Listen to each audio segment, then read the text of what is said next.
और आज की कवर स्टोरी आज की सबसे दुखद घटना से जुड़ी हुई। अहमदाबाद में आज दोपहर एक बड़ा विमान हादसा हो गया। लंदन जा रही एयर इंडिया की फ्लाइट AI-171 टेक ऑफ के कुछ ही मिनटों बाद, आप कुछ सेकंड्स भी कह सकते हैं, पास ही के मेडिकल कॉलेज की इमारत से जा टकराई। बोइंग 787 ड्रीम लाइनर विमान में क्रू मेंबर समेत 282 लोग सवार थे। हादसे के वक्त दोपहर करीब 2 बजे का समय था और ये स्थल सरदार वल्लभ भाई पटेल अंतर्राष्ट्रीय हवाई अड्डे के पास ही स्थित है।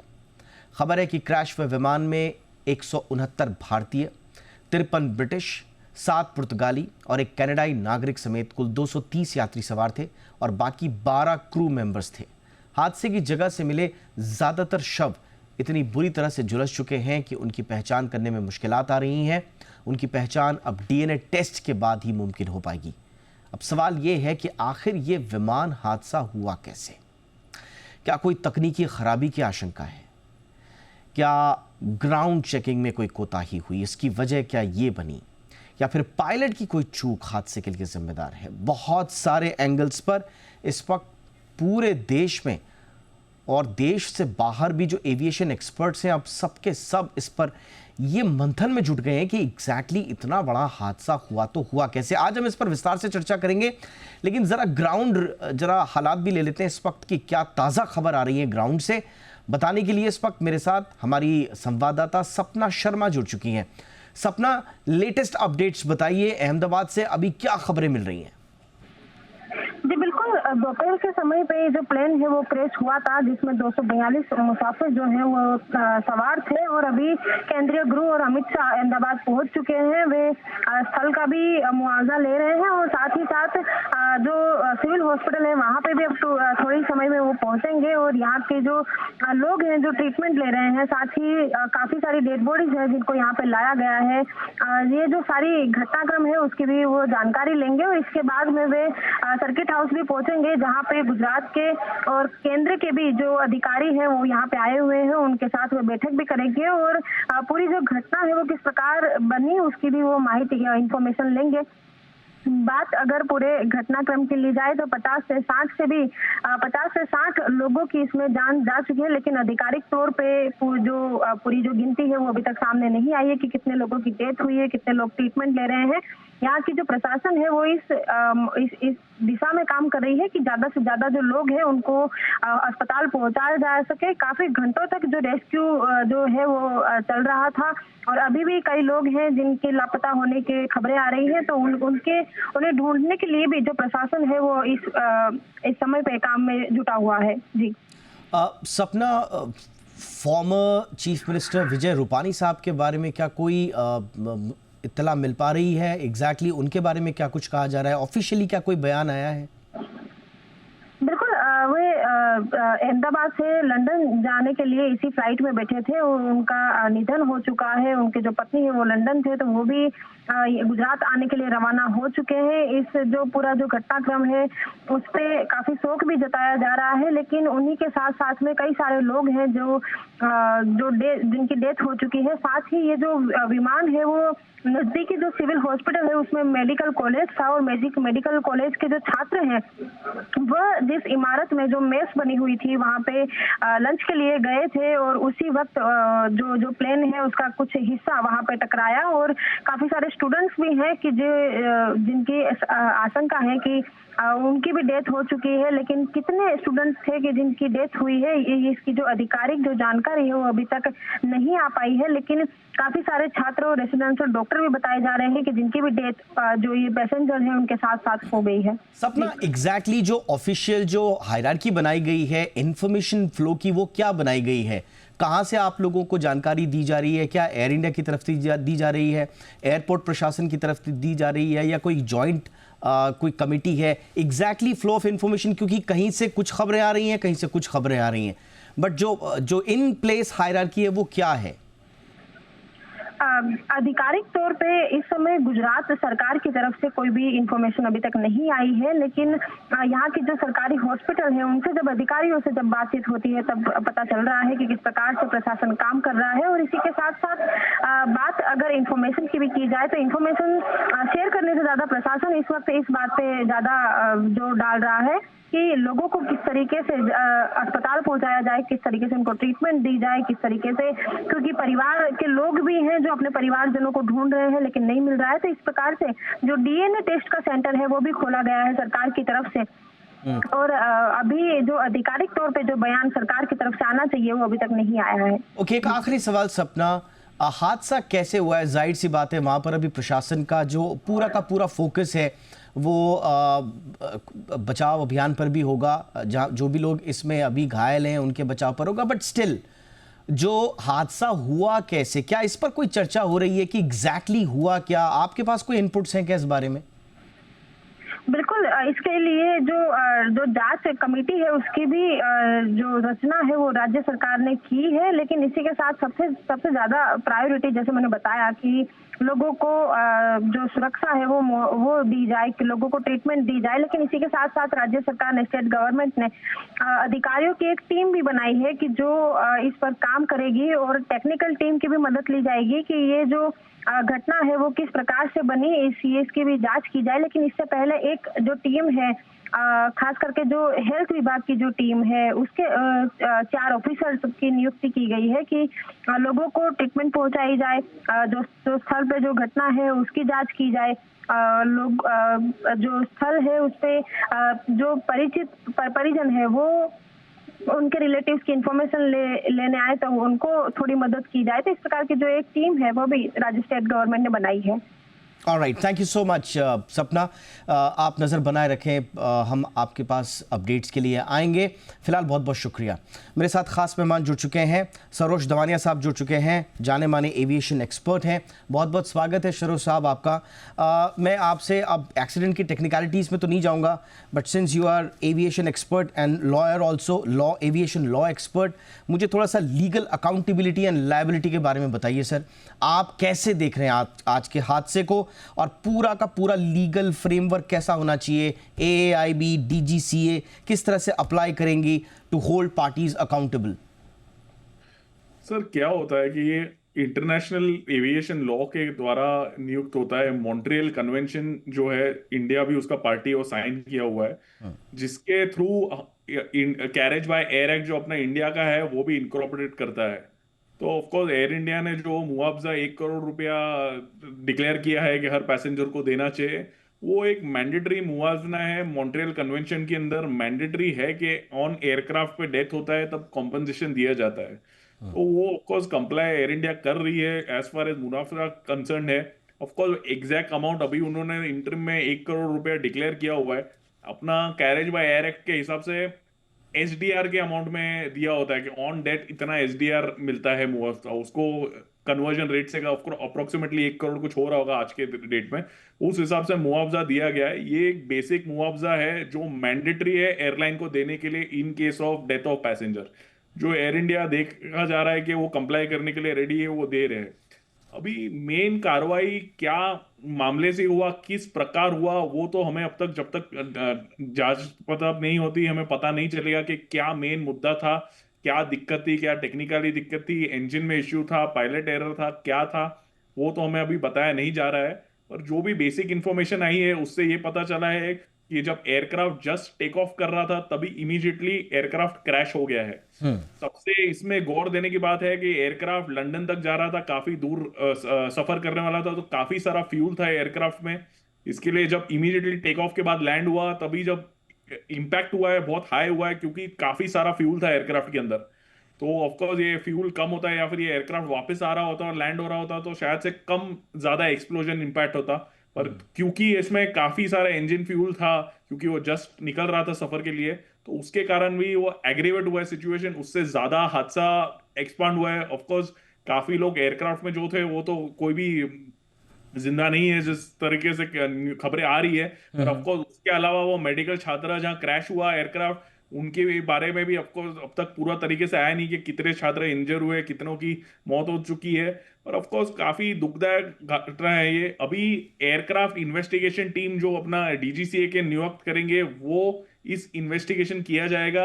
अब थोड़ा सा सरोज, मुझे एग्जैक्टली यही आपसे पूछना था कि अब कोर्स ऑफ एक्शन अब क्या होगा? किस तरह से इन्वेस्टिगेशन आगे बढ़ेगी, कौन कौन से regulatory checks, operational checks investigators conduct करेंगे टू इंश्योर कि एयर इंडिया ने कंप्लाई किया है सेफ्टी एंड ऑपरेशनल स्टैंडर्ड्स, ये जो बोइंग 787-8 क्रैश हुआ है? देखो, इस बोइंग 787 का ये पहली बार किसी जगह पे हादसा होना है। ये 787 काफी सेफ एयरक्राफ्ट माना जाता था। इधर भी पूरे दुनिया में कभी भी ये एयरक्राफ्ट क्रैश नहीं हुआ है, ये पहली बार क्रैश हुआ है। ऑफ कोर्स सेफ्टी एस्पेक्ट से देखना पड़ेगा, जांच की जाएगी कि एयर इंडिया ने मेंटेनेंस शेड्यूल बराबर फॉलो किया था क्या, ये एयरक्राफ्ट किस तरीके से मेंटेन था, क्या था। क्योंकि काफी इंटरनेशनल मार्केट में आज के दिन पे काफी एयरक्राफ्ट के स्पेयर पार्ट की शॉर्टेज चल रही है। इंटरनेशनल प्रॉब्लम है ये, हर देश में हर एयरलाइन फेस कर रहा है, इंडिया भी सेम चीज फेस कर रहा है। एयरक्राफ्ट के पार्ट्स की शॉर्टेज है, तो air India maintenance schedule parts maintenance जो थे वो हुए थे कि नहीं चेंज। दूसरी तरीके से देखना पड़ेगा कि बोइंग जो एयरक्राफ्ट मैन्युफैक्चरर है उसके बारे में भी कुछ सालों से चल रहा है कि काफी उन लोग सेफ्टी के अंदर नेग्लिजेंस चल रहे हैं, उनके भी काफी इंक्वायरीज बैठी हुई है यूएस में भी वो मैन्युफैक्चरर पर।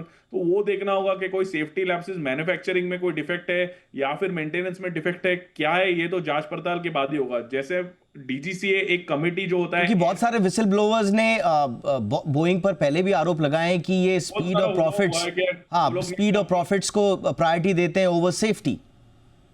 वो काफी हुआ है। ऑफ कोर्स जैसे आपने कहा कि बोइंग का ये एक सही ट्रैक रिकॉर्ड नहीं रहा है, पर ये एयरक्राफ्ट उनका सबसे लेटेस्ट और मोस्ट एडवांस्ड एयरक्राफ्ट था और इसमें आज तक एटलीस्ट कोई हादसा नहीं हुआ था। तो ये एयरक्राफ्ट बोइंग काफी प्राउड था कि कोई हादसा नहीं हुआ है।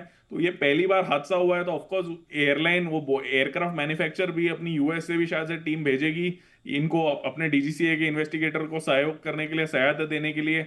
क्योंकि ये दूसरा है, सबसे जरूरी चीज है कि एयरक्राफ्ट का जो ब्लैक बॉक्स है, जो रिकॉर्ड किया होगा जो लास्ट इंसिडेंट का, वो रिकवर होना। अभी कोई जानकारी नहीं आई कि अब ब्लैक बॉक्स रिकवर हुआ है, पर यूजुअली एब्सोल्युटली। सरोज, मैं रोकूंगा आपको, मेरे सहयोगी अमरीश पांडे मेरे साथ इस वक्त जुड़ चुके हैं, एविएशन कवर करते हैं जी बिजनेस की तरफ से।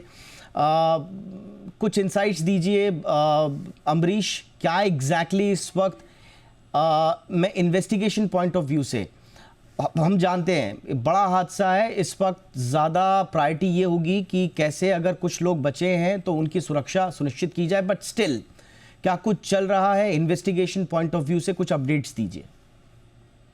कि वाकई आपने सही कहा कि हादसा बहुत बड़ा है और इस तरह के हादसे बहुत रेयर होते हैं, और ऐसा हादसा जिसमें कि आशंका ये जताई जा रही है कि बचने वालों की संख्या लगभग 0 होगी। ऐसे में प्रायोरिटी सभी की है कि जांच, जो राहत और बचाव है उसको प्रायोरिटी दी जाए। लेकिन अगर जांच की बात करते हैं तो जांच के लिए डीजीसीए का जो पूरा पैनल है वो वहां पे पहुंच चुका है, उसने हादसे की साइट का पूरा निरीक्षण किया है। इसके अलावा एविएशन मंत्री, गृह मंत्री वहां पे पहुंच चुके हैं। एसडीआरएफ, एनडीआरएफ के साथ उन्होंने पूरे एरिया का मुआयना किया है। इसके साथ ही साथ बोइंग की अपनी एक टीम भी रवाना हो चुकी है, वो भी हादसे की साइट पे जाएगी, वो अपनी तरफ से जांच करेगी। एयर इंडिया की स्पेशल टीम दिल्ली से रवाना हो चुकी है, जो स्टेशन टीम थी अहमदाबाद में, उसके साथ उसको सहयोग करने के लिए दिल्ली से स्पेशल टीम रवाना हो चुकी है, वो भी थोड़ी देर में पहुंचने वाली है। इसके साथ ही अगर हम देखें तो अमेरिका की एक एजेंसी है, उसके लोग भी अगले कुछ घंटों में भारत पहुंच जाएंगे और हादसे की साइट पे वो भी जाएंगे। तो कुल मिला के सबसे बड़ी जो चिंता है पूरे एविएशन जगत की वो यही है कि इस तरह का हादसा आखिर हुआ क्यों, उस मामले की तह तक, उस वजह की तह तक जाना है, उसको लेकर कई स्तर पे जांच जारी है। डीजीसीए का पैनल जो कहा जा रहा है कि प्रथम दृष्टया उनकी एक प्राइमरी रिपोर्ट अगले कुछ घंटों में या फिर कल सुबह तक आ सकती है, वो ये बताएगी कि कौन से कुछ बिंदु हैं जिनको विशेष तौर पे जांच करने की जरूरत है। इसके साथ ही क्योंकि बार बार एंगल इस तरह का आ रहा है कि क्या कुछ भी इसमें साजिश हो सकती है, क्या कोई नेग्लिजेंस था क्या, तो इस तरह के जो एंगल से, इस तरह का जो सैबोटाज है, उस एंगल पर भी संभव है कि गृह मंत्रालय की बैठक के बाद आगे इस बात की भी जांच की। आप एक महत्वपूर्ण जानकारी दे रहे हैं अमरीश, मैं रोकूंगा आपको, आप एक बहुत महत्वपूर्ण जानकारी दे रहे हैं। और सरोज जी, मैं आपके पास आऊंगा। जैसा अमरीश ने अभी बताया, national transportation safety board NTSB, जो कि यूएस प्रोब एजेंसी है, ये अब इंडिया आ रही है और कहा यह जा रहा है कि they will assist the countries aircraft accident investigation bureau. इसमें ये थोड़ा सा हमें समझाइए कितना सिग्निफिकेंट है एक यूएस प्रोब एजेंसी का इस इन्वेस्टिगेशन में शामिल होना। तो यूएस प्रोब एजेंसी इसमें शामिल होना चाह रही है क्योंकि ये बोइंग यूएस कंपनी है, में सेफ्टी चेक्स बोले या एयरक्राफ्ट का सर्टिफिकेशन बोले तो यूएस से पहला हुआ है। तो एयरक्राफ्ट एक यूएस सर्टिफाइड एयरक्राफ्ट है, उधर की सेफ्टी स्टैंडर्ड के हिसाब से बना हुआ है। जब एक अथॉरिटी का सेफ्टी स्टैंडर्ड से बना हुआ एयरक्राफ्ट क्रैश होता है तो ऑफ कोर्स वो कंसर्न की बात होती है उनके लिए भी, वो भी चिंतित है कि क्यों हुआ है और ऐसा हादसा कभी वापस दोहराया ना जाए, या कोई सेफ्टी लैप्सेस हो तो उसे ठीक कैसे कर दिया जाए दूसरे जहाजों में। उसके लिए इन्वेस्टिगेशन करना बहुत जरूरी है। इसके लिए इससे सीरियसनेस पता चलता है हादसे का कि ऑफ कोर्स इंटरनेशनल लेवल पे भी ये हादसा को बहुत सीरियसली लिया जा रहा है। यूएस की जो एक्सीडेंटल ब्यूरो की टीम है, जो भी एक गवर्नमेंट टीम है, वो भी आ रही है डीजीसीए की टीम को सहायता देने के लिए। और ये बहुत जरूरी है, इन्वेस्टिगेशन सही तरीके से हो और इम्पार्शियली फेयर इन्वेस्टिगेशन हो, बहुत जरूरी है। क्योंकि ये लोगों को, एटलीस्ट लोगों को भी जानने का हक है कि क्यों ये हादसा हुआ है, क्या दिक्कत थी एयरक्राफ्ट में, क्या ये इंजीनियरिंग इश्यू था, क्या ये टेक्निकल इश्यू था, क्या ये सेंसर्स का इश्यू था। क्योंकि ये जो विमान था ये 787 बोइंग का, वो एक काफी technologically advanced absolutely sir, aircraft माना जाता है। तो उसमें एब्सोल्युटली सरोज जी, मेरे साथ एक और खास मेहमान यहाँ पे जुड़ चुके हैं। हमारे साथ जुड़ रहे हैं Jitendra Bhargava ji, former executive director Air India, aviation expert, और एक किताब भी आपने लिखी है the descent of Air India. बहुत बहुत स्वागत है भार्गव सर। सबसे पहले मेरे पास बहुत ज़्यादा सवाल आज नहीं है, सिर्फ आपका अपना अनुभव क्या कहता है सर, एग्जैक्टली व्हाट हैपेंड, कहाँ पे गड़बड़ियाँ हुई, क्या एग्जैक्टली, प्लीज सर बताइए हमें। देखिए, इस समय जैसे कि पिछले प्रवक्ता ने बोला कि ये स्पेक्यूलेट करना कि क्यों हुआ, कैसे हुआ, ये गलत होगा। हम आर्मचेयर क्रिटिक्स नहीं बन सकते हैं, एक्सपर्ट नहीं बन सकते हैं, क्योंकि एयरलाइन इंडस्ट्री में स्टैंडर्ड ऑपरेटिंग प्रोसीजर है। इंडिया में नहीं, दुनिया के किसी भी भाग में जब एक्सीडेंट होता है तो एयरक्राफ्ट मैन्युफैक्चरर हो, रेगुलेटरी एजेंसी हो, एयरलाइन हो, ये लोग ब्लैक बॉक्स को डिकोड करते हैं, पता लगाते हैं क्या है। क्योंकि आखिरी क्षण में पायलट और को पायलट के बीच में क्या बात हुई, या पायलट को पायलट के अंदर में एटीसी से क्या बात हो रही थी कि मेरे को ये अगर मेडे की कॉल करते हैं तो संभव बिल्कुल पता है कि कुछ ना कुछ उन्होंने नोटिस किया जो कि गलत था। क्योंकि ये एयरक्राफ्ट ने भी टेक ऑफ किया ही था, फ्यूल से भरा हुआ था, 700 फीट तक ऊपर भी नहीं गया। राइट साइड पे जैसे कि विजुअल्स में हमने देखा है कि प्लेन के राइट साइड के इंजन के वहां पे आग लगी हुई थी। तो अब कोई टर्न अराउंड, गो अराउंड का भी मौका नहीं था। कोई ऐसी भी जगह नहीं मिली कि प्लेन को कोई सॉफ्ट लैंडिंग किया जाए। तो एक रेजिडेंशियल एरिया के हुआ तो कैजुअलिटीज ग्राउंड के ऊपर भी हुई है। तो इस समय as an aviation industry person और खासकर as a former Air India employee, मैं तो खाली इतना कहूंगा कि हमको सब्र करना चाहिए। दुर्भाग्यपूर्ण हादसा है, परिवार जिनकी डेथ हुई है उनके साथ हमारी संवेदनाएं हैं, और जिनकी ग्राउंड में डेथ है उनके लिए भी है। जैसे कि हमारे सिविल एविएशन मंत्री वहां पहुंच गए हैं, होम मिनिस्टर पहुंच गए, क्योंकि वो भी गुजरात और अहमदाबाद के मेंबर ऑफ पार्लियामेंट हैं। तो अब वो सब देखेंगे पूरी की पूरी रीजन लगा कि क्या कारण है, क्योंकि समझ नहीं आ रहा है इस समय दिन के वक्त में, क्योंकि बहुत सारे एक्सीडेंट्स होते हैं जब वेदर इंक्रीमेंट होता है, विजिबिलिटी कम होती है, बहुत बारिश चल रही होती है। यहाँ तो आज दोपहर की बात थी, विजिबिलिटी वाज 100%, कुछ प्रॉब्लम नहीं होनी थी, लेकिन कुछ तो हुआ है। और ये क्या कुछ है ये हम जानकारी नहीं दे सकते हैं। ये जो इम्प्लीमेंट होता है एयरक्राफ्ट के अंदर में, वो डिकोडिंग करने के ऊपर में सबको पता लगेगा। एब्सोल्युटली भार्गव सर, आपने सही कहा कि ये वक्त इस वक्त किसी के दोषारोपण का नहीं है, बट कम से कम एक दिशा हमें मिले। मैं आऊँगा सर आपके पास क्विकली, बट अमरीश के पास पे जाऊँगा। अमरीश, एविएशन जगत में क्या चल रहा है, थोड़ा सा हमें बताइए, वहाँ पर किस तरह की बातें हो रही हैं। आप सारे एयरलाइंस का वर्क कल्चर जानते हैं, उनके टॉप एग्जीक्यूटिव से मिलते रहते हैं, थोड़ा इनपुट्स दीजिए कि किस किस तरह के सवाल उठ रहे हैं लोगों के मन में। ऑफकोर्स मैं सवाल ये नहीं कह रहा हूँ कि किसकी गलती या किसकी नहीं, सवाल मतलब कौन कौन से एंगल्स हैं जिन पर अब आगे जांच होनी चाहिए।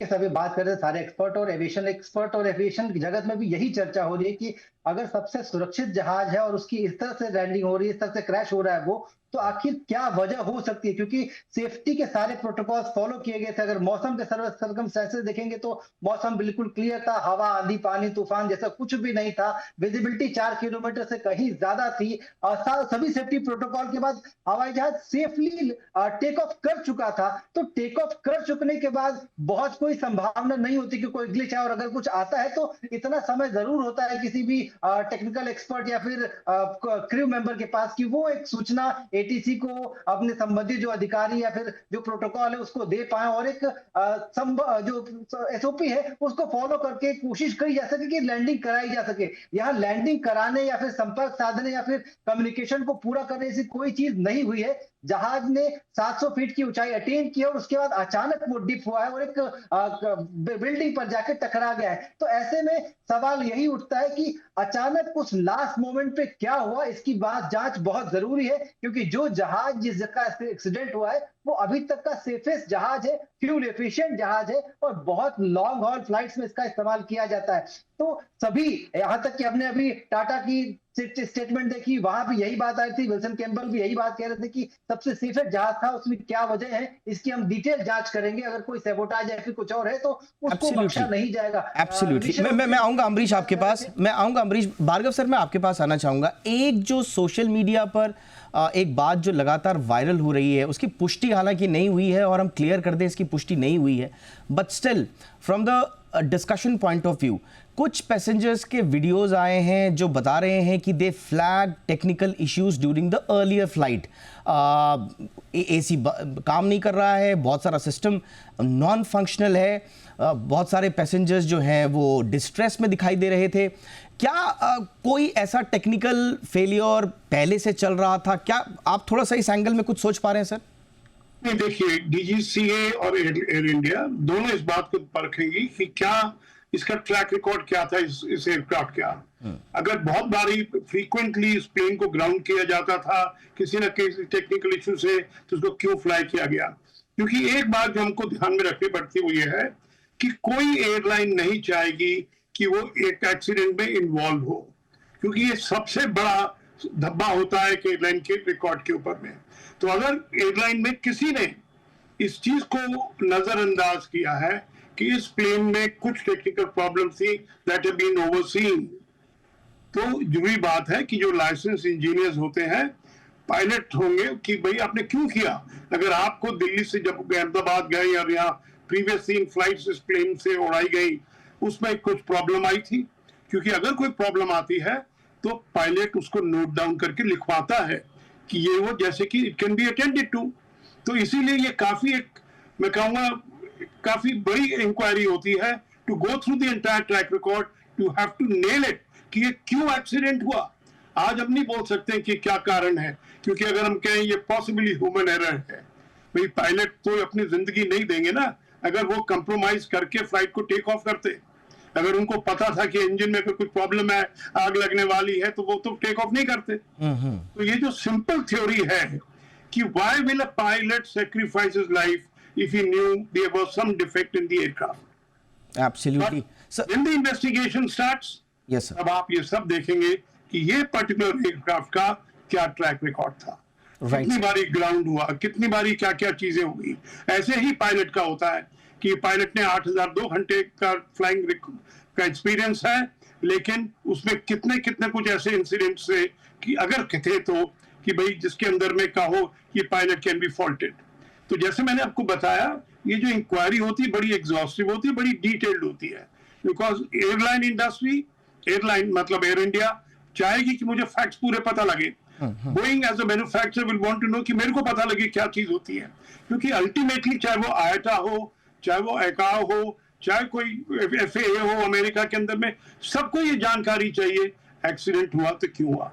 मैं अक्सर ये बताता हूँ कि आप पिछले 4-5 डिकेड्स को लीजिए, अब हमारे कई गुना ज्यादा फ्लाइट्स ऑपरेट की जाती है, कई गुना ज्यादा पैसेंजर्स फ्लाई करते हैं, लेकिन सेफ्टी हैज इंप्रूव्ड वास्टली।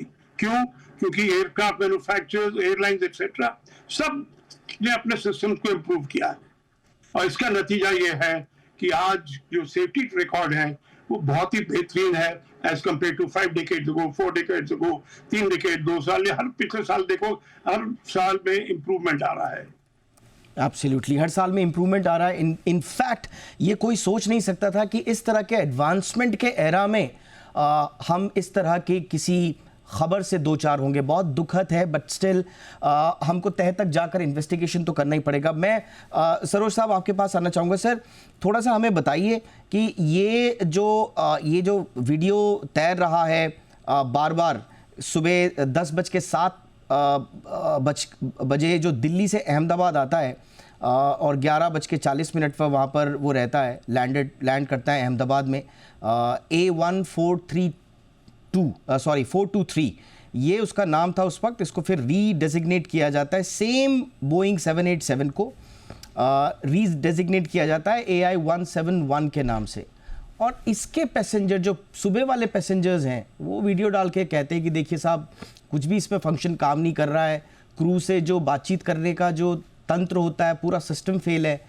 क्या इन सब चीज़ों को मद्देनज़र रखा जाएगा? क्या कुछ यहाँ पे कोई डॉट कनेक्ट होता हुआ आप देख पा रहे हैं? नहीं, बेसिक चीज जो ऑफ कोर्स वो वीडियो जो बना है वो टेक ऑफ के टाइम पे वो लोग ने बनाया हुआ है पहले फ्लाइट में। बेसिक बात होती है कि जब भी प्लेन टेक ऑफ करता है तब इंजन पे एक लोड ज्यादा रहता है, इसके लिए एसी का कंप्रेसर बंद कर दिया जाता है। वो एक नॉर्मल फैक्टर है, हर फ्लाइट में होता है।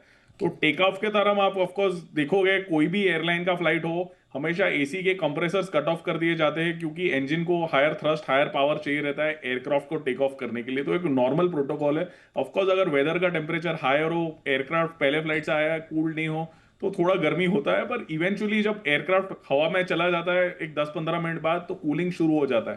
तो वो एक नॉर्मल प्रेरोगेटिव। ऑफ कोर्स ये जो प्रेरोगेटिव में दिखाया जा रहा है कि एयरक्राफ्ट खराब था, ऑफ कोर्स जो दूसरी के इन फ्लाइट एंटरटेनमेंट सिस्टम, वो एयर इंडिया के पास इंटीरियर्स का इशू है, जूने एयरक्राफ्ट है, इंटीरियर सिस्टम्स थोड़े कभी कभी सही नहीं चल रहे हैं। और उससे एयरक्राफ्ट का फ्लाइंग और फंक्शनिंग एक अलग चीज है और एयरक्राफ्ट का इंटीरियर एक अलग चीज है। जैसे मैंने बताया, एयर कंडीशन का तो एक नॉर्मल स्थिति है, वो जो हर एयरक्राफ्ट में, हर एयरलाइन में होता है, तो वो कोई अब नॉर्मल चीज नहीं है। एज फार एज सिस्टम जो था, टीवी चल नहीं रहा है या कुछ चल नहीं रहा है, ऑफकोर्स वो मेल फंक्शन हो सकता है या वो कोई दिक्कत हो सकती है। जो कि भी एक जो ये 2012 का एयरक्राफ्ट बताया जा रहा है, तो काफी जूना एयरक्राफ्ट था। तो ऑफकोर्स इंटरनल सिस्टम्स हो सकती है, इलेक्ट्रॉनिक्स या कुछ जो इंटरनल होती है पैसेंजर के लिए, उसके अंदर कोई दिक्कत हो सकती है। तो उससे मेजरली इंजन से या फिर एयरक्राफ्ट के फ्लाइंग फंक्शनिंग से डायरेक्ट कनेक्शन नहीं दिया जा सकता है। ऑफ कोर्स हमें अभी डिटेल कार्रवाई हो रही है, अभी इन्वेस्टिगेशन होने वाला है। एक बार इन्वेस्टिगेशन होता है तब अपने को एक्चुअल सोर्स पता चलेगा, एक्चुअल क्या इश्यू था। पर ऑफ कोर्स अभी ये सोशल मीडिया पे कुछ देख के स्पेकुलेशन करने में कोई सही बात नहीं होगी। हमें एक प्रॉपर इन्वेस्टिगेशन के लिए रुकना चाहिए, प्रॉपर रिपोर्ट के लिए एक प्रिलिमिनरी रिपोर्ट शायद से डीजीसी 1-2 दिन में देने चाहिए। तो वो प्रिलिमिनरी रिपोर्ट के लिए एटलीस्ट रुकना चाहिए। ये इंपॉर्टेंट पॉइंट है। अमरीश, थोड़ा सा बताइए। मैं सपना से भी ये पूछना चाह रहा था कि जो इंफॉर्मेशन का फ्लो है वो किस तरह से है। आई मीन, क्या कोई मैकेनिज्म बनाया गया है? हादसा कैसे हुआ? जो परिजन है वो इंफॉर्मेशन, उनके पास ऑथेंटिक इंफॉर्मेशन लेने का सोर्स क्या है? क्या मीडिया से ही स्पेकुलेटेड जो जानकारियां मिल रही हैं वही ले रहे हैं? एयरपोर्ट का कोई सिस्टम बना हुआ है? कंपनी की तरफ से, एयर इंडिया की तरफ से कोई सिस्टम है? डीजीसीए की तरफ से कोई सिस्टम है? जरा बताइए, इंफॉर्मेशन फ्लो कैसे है? कि परिजनों को जो जानकारी है, वो एयर इंडिया ने एक हॉटलाइन बनाई है जहां पे वो अपने यात्री, अपने जो परिजन है, उनके बारे में पूरी जानकारी ले सकते हैं। वो कहाँ पे एडमिट है, उनकी क्या स्थिति है, क्या उनके बारे में मेडिकल रिकॉर्ड में उनकी मृत्यु हुई है या वो जिंदा बचे हैं, इस तरह की तमाम जानकारी एयर इंडिया की तरफ से उनकी हॉटलाइन पे दी जा रही है। इसके अलावा गुजरात सरकार ने वेबसाइट पर अपनी जानकारी देना शुरू किया, हॉटलाइन नंबर जारी किए, हेल्पलाइन नंबर जारी किए हैं, वहां से जानकारी मिल सकती है। तो ये हो गई यात्रियों के और उनके अपडेट के बारे में जानकारी। अगर बाकी इंफॉर्मेशन की बात करें तो डीजीसीए, एयरपोर्ट अथॉरिटी, इसके अलावा एनडीआरएफ, एसडीआरएफ, तमाम जो जांच एजेंसियां हैं, उन सब ने मिलकर एक जॉइंट ऑपरेशनल कंट्रोल रूम बनाया है जहां पे हर तरीके के इनपुट को एनालाइज किया जा रहा है, इकट्ठा किया जा रहा है और उसी के आधार पर जांच भी की जा रही है।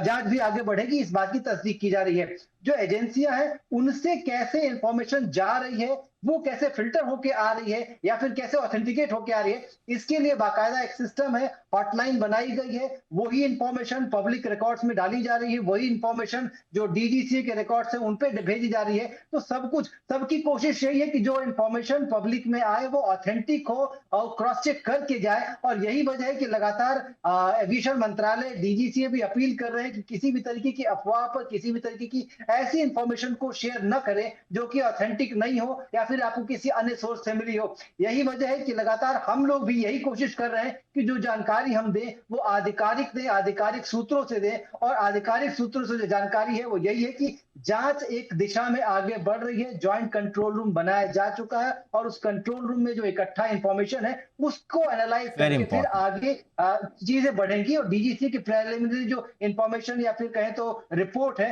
वो संभव है आज देर रात तक या फिर कल दोपहर तक आ जाए और उसके जो मुख्य बिंदु होंगे उसके आधार पर जांच आगे बढ़ेगी। हालांकि सैबोटाज या इस तरह की जो चीजें हैं उसको लेकर गृह मंत्रालय अपनी तरफ से आगे विचार करेगा, लेकिन फिलहाल एविएशन की जो रिलेटेड एजेंसीज है वो इसी दिशा में आगे बढ़ रही हैं। दीपक, बहुत इंपॉर्टेंट बात आपने बोली और बिल्कुल हम भी यही चाहते हैं कि जो अपुष्ट कोई भी जानकारी है कृपया करके उसे ना आगे बढ़ाएं, ना उसको स्प्रेड करें, ना उस पर यकीन करें। जो आधिकारिक चैनल्स के थ्रू, चैनल का मतलब तंत्र के थ्रू, चैनल्स के तो हाल आप देखते ही हैं कि किस तरह की इन्फॉर्मेशंस आती हैं। अगर आपको ऑथेंटिक जानकारी चाहिए तो प्लीज़ हमें फॉलो कीजिए। हम कोशिश कर रहे हैं कि हम सिर्फ ऑथेंटिक न्यूज़ फ्लो को ही आप तक पहुंचाएं, इसलिए हम किसी भी स्पेकुलेशंस में नहीं जा रहे हैं, but just to get a sense कि एग्जैक्टली क्या हो रहा है, किस दिशा में आगे बढ़ रही है, इस पर थोड़ी हमने चर्चा भी की। मेरे साथ एक खास मेहमान और जुड़ चुके हैं, परवेज दवानिया साहब जुड़ चुके हैं, एविएशन एक्सपर्ट है और फाउंडर रहे हैं दवानिया एयरवेज के। गुड इवनिंग सर, बहुत बहुत स्वागत है सर आपका। सर, आप के मन में क्या चल रहा है सर, जब से हादसा की खबर आई है आपके मन में कुछ सवाल उठ रहे हैं? देखिए, फर्स्ट एंड फॉरमोस्ट मैं एक बात कहता हूँ, जो हुआ वो बहुत ही ट्रैजिक हुआ और बहुत शॉकिंग हुआ। और 787 इतना एडवांस्ड एयरक्राफ्ट है, इतना सक्सेसफुल एयरक्राफ्ट है और ये इंसिडेंट हुआ, इट इज़ वेरी ट्रैजिक। लेकिन आज the reason for the investigation is very difficult to say. जो भी बोल रहे they are only assuming the reason for the incident. हमको थोड़ा टाइम रुकना पड़ेगा जब तक we find the black box and the cockpit voice recorder. The minute that is found we will get very very very accurate second to second information as to what happened in the plane and what happened in the cockpit. So today we can just assume things. I think everybody is just going on assumption, ye hua, wo hua. Absolutely. Lekin the exact picture will be very clear. Anything unusual you noted, sir?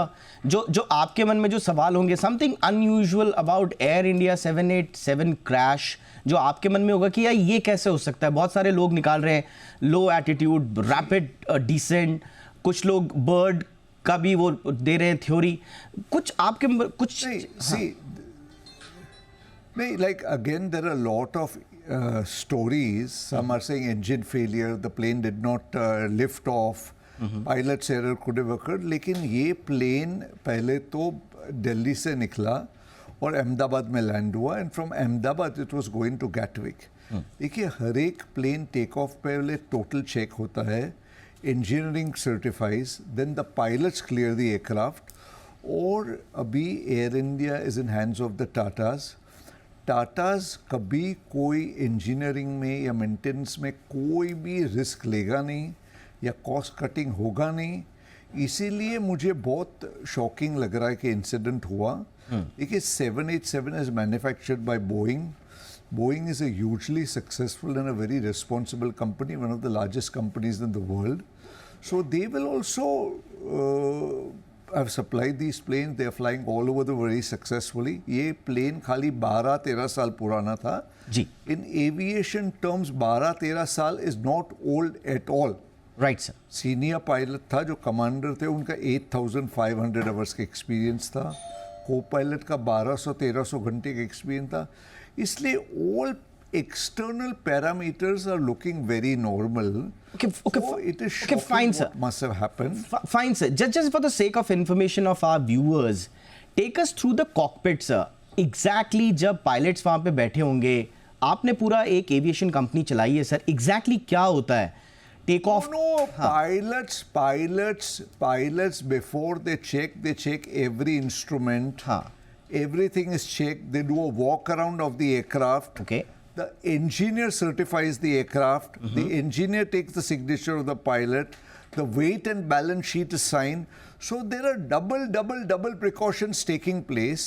So the chances are very, very remote. देखिए, when God forbid a crash occurred, it is not that one incident must have occurred. It must have been a multiple factors that must have happened in line two for this kind of crash to occur. Air safety standards in India are very high. DGCA का procedure काफी strict है, especially with commercial aircrafts and airlines. So it is just shocking and very sad. So let us just all wait a little bit, wait for the Air Investigation Board to give a report. उन्होंने भी investigation चालू कर दिया है. AIB, Air Investigation Board, is an independent agency from even the DGCA. They've already started the investigation. DGCA must have started their work. I'm sure जो Boeing के India में representative है, उन्होंने भी काम चालू कर दिया रहेगा. And America से I'm sure a team of Boeing experts will come, because this is not just bad news for India and Air India, but for the Boeing company as well. It reflects very badly on the company itself. Yes sir, वो आ रहे हैं sir. हमारे संवाददाता अमरीश ने बताया कि America से team आ रही है और हमने इस पर थोड़ा सा डिस्कशन किया भी. सरोज साहब, मैं थोड़ा सा अब इंटरनेशनल पर्सपेक्टिव से आऊँगा, क्योंकि इसमें दूसरे देश के नागरिक भी इसमें शामिल हैं. तो थोड़ा सा आप हमें बताइए कि कैसे इन्वेस्टिगेशन जो है वो मल्टी कंट्री स्तर पर आगे बढ़ती है, उसका क्या प्रोसीजर होता है सर? सर अभी इन्वेस्टिगेशन तो अभी इंडिया में एयरक्राफ्ट क्रैश हुआ है, इसके लिए इंडियन ज्यूरिडिक्शन में है. इसके लिए जो इंडिया की एजेंसी है, जो एयरक्राफ्ट इन्वेस्टिगेशन एजेंसी है, वो प्रोब किया जाएगा. ऑफ कोर्स उसके सहायता के लिए अभी जैसे आपने बोला यूएस से भी जो बोइंग की टीम है वो भी आ रही है. वो एफएए की कोई एजेंसी है जो आने वाली है उनकी सहायता करने के लिए. पर ये majorly because it is in Indian jurisdiction, India will do the main investigation. All main findings, everything जो भी होगा इंडियन की तरीके पे होगा. और अपना भी एयर इन्वेस्टिगेशन जो टीम है वो पूरी कोशिश करेगी कि इसके तह तक पहुंचे कि क्या दिक्कत थी, क्या इशू है. दूसरे देश की जैसे बात हो तो इन्वेस्टिगेशन में उनका ज्यादा पार्टिसिपेशन नहीं रहेगा, क्योंकि ये इंडियन ज्यूरिडिक्शन है. सिर्फ असिस्ट कर सकते हैं वो एआईबी को. पर मेजरली जो भी असिस्टेंस और जो भी ऑफ कोर्स डोमेन एक्सपर्ट्स है, जैसे बोइंग से कोई उनके डिटेल इंजीनियर्स होंगे, वो कुछ सहायता करेंगे. और उसकी तरह से थोड़ी फास्टर हो सकती है इन्वेस्टिगेशन, क्योंकि जितना इनपुट, जितना नॉलेज कोई दे पाएगा ये एयरक्राफ्ट के बारे में या फिर क्या हो सकता है. पर सबसे पहली कार्रवाई है कि ब्लैक बॉक्स को सिक्योर किया जाए, जो अब तक कभी कोई सूचना आई नहीं है कि ब्लैक बॉक्स मिला गया है. ऑफ कोर्स ये बड़ी घटना थी, काफी सारा फ्यूल था जैसे मैंने कहा एयरक्राफ्ट पे, क्योंकि जस्ट टेक ऑफ हुआ तो काफी फ्यूल था एयरक्राफ्ट में, तो काफी बड़ा एक्सप्लोजन भी हुआ था. तो ये ब्लैक बॉक्स को मेन सिक्योर करना बहुत जरूरी है, क्योंकि उसके अंदर वो पायलट की कॉन्वर्सेशन, प्लेन की टेक्निकलिटीज जो भी होगी, जो ऑटोमेटिक रिकॉर्ड होती है वो रिकॉर्ड की होगी. तो उसको सबसे पहले मिलना बहुत जरूरी चीज है. Absolutely sir. प्रिलिमिनरी रिपोर्ट आ जानी चाहिए कल तक, जैसे कहा जा रहा है कि कल तक प्रिलिमिनरी रिपोर्ट एटलीस्ट आएगी डीजीसी के ये इन्वेस्टिगेशन एजेंसी की तरफ से. Yes sir, we will have to wait for the official जो ब्रीफिंग्स होती हैं, ये जो डिटेलिंग होती है. काफ़ी लंबी हमारी चर्चा हो गई, लेकिन बहुत ज़रूरी थी. अंत में अमरीश के पास मैं सिर्फ इसलिए जा रहा हूं कि कोई ऐसा पार्ट अमरीश जो हमारी चर्चा में छूट गया हो, जो हमारे दर्शकों को जानना इंपॉर्टेंट है. देखिए, फिलहाल तो हमने सब चीजों पे डिस्कशन कर लिया है और जो आधिकारिक रिपोर्ट है वो हमने बता दी है. एक मुआवजे के तौर पे एयर इंडिया ने प्रति व्यक्ति 1 करोड़ रुपए देने की बात की घोषणा की है. इसके साथ ही क्योंकि जांच वाली बात है, तो जांच जिस दिशा में आगे बढ़ रही है उसको लेकर सबकी नजरें हैं. डीजीसीए का जो पूरा पैनल है वो लगातार हर एंगल को एनालाइज कर रहा है. सभी तरह के जो सीसीटीवी फुटेज थे उनको इकट्ठा कर लिया गया है और अब पूरा पैनल उन पूरे सीसीटीवी फुटेज को क्रमवार तरीके से एनालाइज कर रहा है. यहाँ तक कि जब वो फ्लाइट दिल्ली से निकली है, अहमदाबाद पहुंची और अहमदाबाद से टेक ऑफ हुई है, इस पूरे वीडियो को बहुत बारीकी से जांच की जा रही है. इसके अलावा जिस तरीके से आपने चर्चा की कि सोशल मीडिया पर कुछ लोग इस तरह के इनपुट्स दे रहे हैं कि जहाज में तकलीफें थी या दिक्कतें थी, तो उसको लेकर भी कहा जा रहा है क्योंकि वो इस तरह के इश्यूज नहीं है जिससे कि एयरक्राफ्ट का ऑपरेशन में कोई दिक्कत आए, तो ऐसे में उसको भी देखा जा रहा है. लेकिन तमाम टेक्निकल चीजें जो कि दिल्ली में जांच के बाद, दिल्ली के जो पायलट थे उनकी जांच के बाद, और यहाँ पर टेक ऑफ से पहले जो टेक्निकल टीम थी उनकी जांच के बाद और पायलट्स की जांच के बाद आई थी, उसमें क्या मिसिंग था, या फिर जो ये पूरे एयरक्राफ्ट का जो रिकॉर्ड है वो किस तरीके से था, इस बात को लेकर जांच आगे बढ़ रही है। अभी तक जो हमारी चर्चा है वो लगभग सही दिशा में जा रही है। अब प्राइमरी रिपोर्ट जब आ जाएगी उसके बाद ये देखना जरूरी होगा कि आखिर दिक्कत कहां पे थी या गलती किसकी थी। दीपक, एब्सोल्युटली, और हम भी इसका वेट करेंगे। और जैसा हमने आपको बताया कि एक जिम्मेदार चैनल होने के नाते किसी स्पेकुलेशंस पे हम नहीं जाएंगे। जो भी ब्रीफिंग्स पुष्ट तौर पर आएंगी, ऑफिशियल आएंगी, हम वही आप तक पहुंचाएंगे और उन्हीं के आधार पर ही हम डिस्कशंस करेंगे। बहुत बहुत धन्यवाद आप तीनों का वक्त निकालने के लिए। भार्गव साहब हमारे साथ जुड़े थे, बहुत बहुत शुक्रिया उनका। Saroj sir, thank you so much. Parvez sir, बहुत बहुत धन्यवाद आपका। Amrish Pandey, thank you so much for your inputs. ये थी हमारी कवर स्टोरी।